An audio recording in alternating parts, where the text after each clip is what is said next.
próximo ponto é não viva no piloto automático. Aí ele começa a falar sobre saúde. Não só sobre saúde. E medos, né? Tá? Não viva no piloto automático é o seguinte. Tem uma hora que ele mostra uma estatística mostrando que os americanos, eles morrem acumulando dinheiro. Então, porque o raciocínio deveria ser, para as pessoas, o seguinte, olha, eu trabalho muito hoje, eu tenho como trabalhar muito, tenho boa capacidade laborativa, só que no futuro eu não vou ter essa mesma capacidade.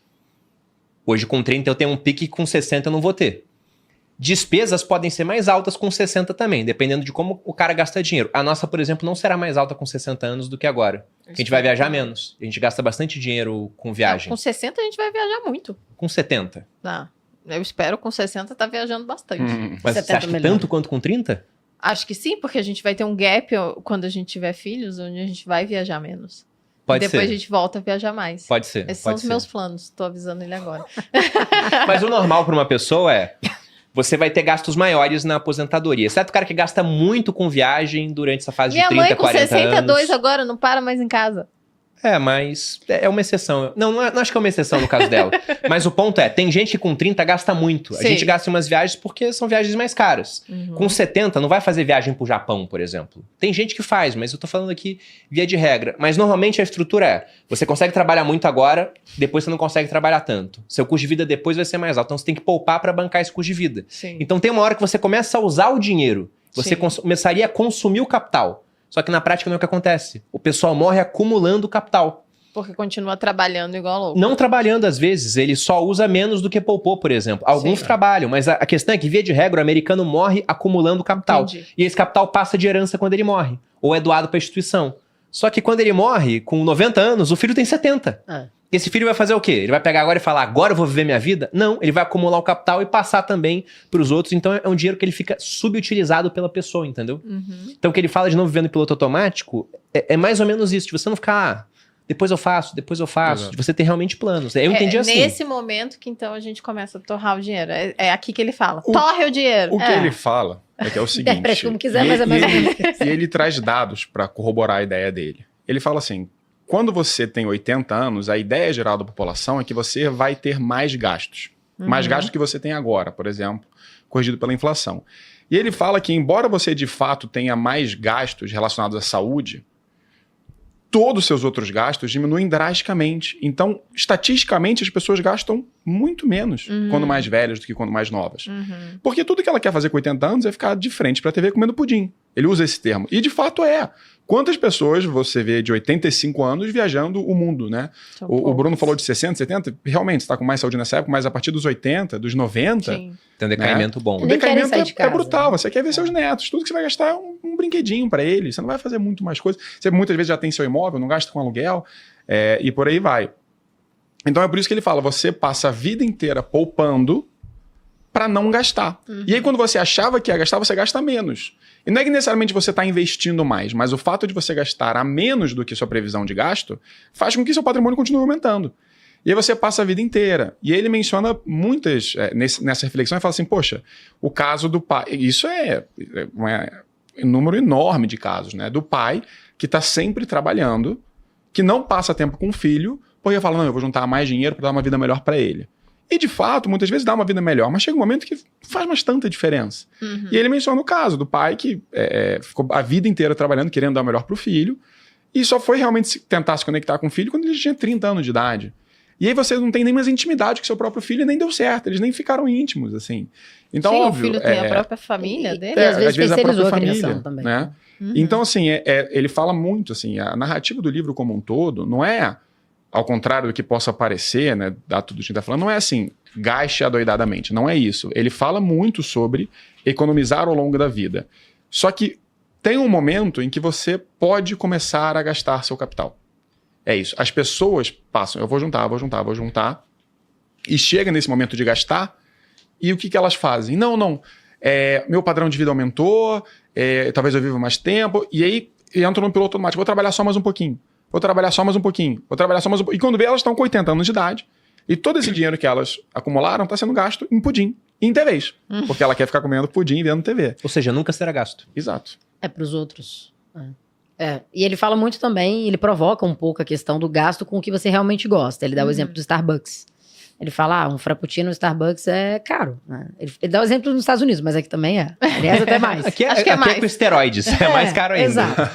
Então ele fala, todo dia fulano ia pro trabalho e passava e pegava um frappuccino no Starbucks. Aí ele fez o cálculo de uma viagem que ele poderia fazer se ele não consumisse esse frappuccino durante, sei lá, 2 meses. Mas será que essa viagem é mais interessante para ele, para essa pessoa, do que o frappuccino? Às vezes a sensação, né, o prazer que a pessoa tem de passar ali, ter aquela rotina e consumir aquele produto, pode ser maior do que uma própria viagem. Tem gente que não tem o hobby de viajar. Então o que ele quer dizer, assim, que nem sempre uma regra de um serve para o outro. Então às vezes você pega um lema ali, uma regra, e você quer aplicar aquilo na sua vida, mas não é sua real felicidade. Então um ponto que ele puxa para baixo, né, coloca a gente no chão. Sim. O tempo todo no livro em relação a isso. Isso é bem legal. Inclusive, é uma coisa que de vez em quando as pessoas falam do Bruno. Acham que o Bruno não gasta dinheiro com o que ele gosta. O Bruno gosta de comprar moedas raras. Você não vai ver. Porque tá lá em casa, ele não fica mostrando pra ninguém, você não sabe o preço nem nada. Mas ele gasta dinheiro com isso. A gente gosta de gastar com experiências de viagens. E de fato, viajar, pra mim, é algo que acrescenta muito valor de história, de conhecimento, de cultura, porque eu não aprendo da forma tradicional, lendo livro, eu aprendo viajando, tendo contato com as culturas, e realmente para mim faz muita diferença. Então a gente gosta de gastar dinheiro com isso daí, e a gente sempre teve esse pensamento. Só viajávamos para países onde o câmbio favorecia. É então, verdade, antigamente, quando a gente não tinha dinheiro. Não tinha nem próximo do capital que a gente tem hoje, viagem era Argentina. A lua de mel a gente foi pro Chile, e ainda achei o Chile caro, a Argentina era muito barata. República Dominicana, a gente só foi pros Estados Unidos, nós dois como casal, eu fui antes por conta do intercâmbio do exército, mas nós dois como casal a gente foi só em 2018, então já tinha o primeiro milhão, tava bem encaminhado para fazer o restante, não sabia que viria tudo que veio, mas já tava bem encaminhado. Depois que a gente começou a ir pra Europa, porque aí o câmbio não ajudava, então a gente nunca deixou de viajar, mas a gente só fazia... Primeiro, a gente gastava menos na viagem, não eram viagens como a gente faz hoje, e também a gente fazia questão de escolher destinos onde o câmbio nos favorecesse. Mas realmente gastar com experiência é uma coisa que a gente nunca deixou de fazer. Embora a gente limitasse muito o consumo em termos de bens materiais. Muito, muito, muito. Sim. A Malu, inclusive, hoje, em termos proporcionais, ela é mais econômica do que naquela época, porque ela faz mais dinheiro, só que ela era brutalmente econômica. Eu lembro que no começo só eu tinha renda, a Malu não tinha. Até ela ir para a internet, demorou um tempinho para ela conseguir ter a renda dela. Eu separava um percentual da minha renda para a Malu poder consumir. Eu falava, vamos investir isso, né? E esse dinheiro aqui é seu para você fazer o que você quiser. E ela nunca gastou todo o dinheiro. Ela sempre gastava menos. E era pouco dinheiro, não era muito. E era pouco dinheiro. A gente olha para trás e fala, meu Deus, cara. E tem a economia do Como Guanabara, é que era possível? né? E ainda fazia isso, aniversário Guanabara. Pisoteado. Mas agora eu já entendi a ideia do livro, então. O livro não é pra você que tá afundado em dívidas, não é pra você... eu ia ser preconceituosa agora, mas enfim. Pra você que, geração Z, que ainda não começou a trabalhar... Ou seja, você que foi. acha que não precisa trabalhar. Eu acho que ele fala pras pessoas que estão trabalhando demais, para as pessoas que estão preocupadas em acumular dinheiro e que têm potencial, que sabem que vão conseguir acumular um bom capital ao longo da vida. Eu acho que é para esse tipo de pessoa que ele tá falando. O que ele fala é que tem uma hora para você parar e falar, cara, cheguei no número que eu precisava, se eu quiser morrer sem nada agora eu posso consumir meu patrimônio. Porque voltando às regras... A gente falou da regra número 6, não vivo no piloto automático. A regra número 7 eu achei bem interessante, a vida como as estações do ano. E a regra número 8 é quando parar de aumentar seu patrimônio. O que é a vida como as estações do ano? Então, eu já tinha uma ideia que eu fazia essa divisão na minha cabeça. Antes, inclusive, de ler o livro. A divisão que ele faz é diferente da minha. Eu acho que a minha faz mais sentido. Mas depois vocês podem comentar sobre isso. Porque eu pensei assim, olha, eu não sei quando eu vou morrer. Mas a gente fez um podcast sobre o livro Outlive. E um dos maiores preditores de vida longa é a vida longa dos seus parentes, né? Então, o pessoal que é seu ascendente. Aí você olha a minha família por parte de pai, por exemplo, minha avó tá com mais de 90, meu avô faleceu com 90, ele não teve uma vida saudável, assim. Então, eu acho que eu vou ser bem longevo. Com medicina ainda, com mais dinheiro, porque tem uma pesquisa, outro dia o Elon Musk foi num podcast e falou, quem joga tênis vive mais. Calma aí, Elon Musk. Não é assim, vamos ver as correlações. Quem joga tênis geralmente tem mais dinheiro, né? Então o cara acaba vivendo mais, não é por causa do tênis. O esporte ajuda, mas é porque ele tem mais dinheiro. É o perfil. Então eu acho que eu tenho chance de chegar até os 100 anos.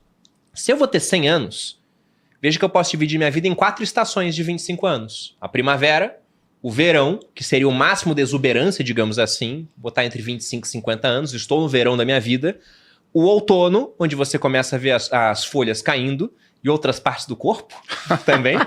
E depois você chega no inverno, onde é aquela fase que é realmente a mais crítica, né? O seu corpo já não responde. Espero que haja várias exceções assistindo aqui, mas já não responde como antes. Então vale a pena você maximizar as experiências, principalmente nessa fase do verão. Esse é um ponto. É isso, gente. Tchau. Beijo, não vou trabalhar mais. A gente vai Mas uma vez viajar. Tá no auge do verão. Não, daí eu viajei esse ano várias vezes e ele, né, vamos viajar menos. Tinha um porquê, Boldinha. Não, olha aí, ó. Tinha um Morra porquê. sem nada. Não, mas o porquê Não, mas não era dinheiro, eram outras coisas. Ele queria trabalhar mais. Ele falou que a gente pode viajar porque não tem agenda. porque Era tem que trabalho? trabalhar. Da viagem? É. Sim, a gente Não. queria viajar. Lógico que era, amor. Não era. Eu acho Você- que até eu já entendi.